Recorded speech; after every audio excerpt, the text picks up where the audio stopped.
जय महाराष्ट्र मित्रांनो, कसं काय मंडळी? आज सकाळी चहा पिऊन निघालो होतो धामणीला लवकरच खंडोबाला.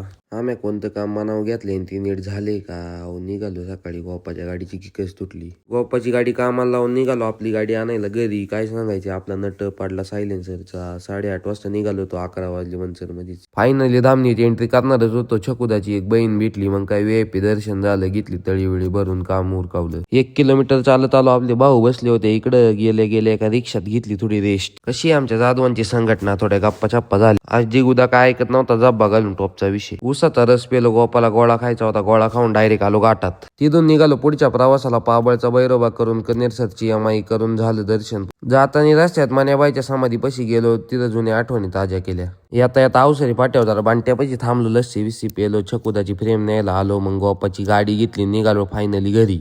घरी जाऊन पहिली सगळी कामं उरकून घेतली आणि बसतो थोडं गप्पा मारीत. खाली गेलो, पोरांमध्ये थोड्या गप्पा छप्पा झाल्या. मधीच जेवायला जायचं ठरलं. घरी आलो, तळी भरली आणि गेलो जेवायला मस्तपैकी चौधरीला. तर असा होता आपला आजचा दिवस.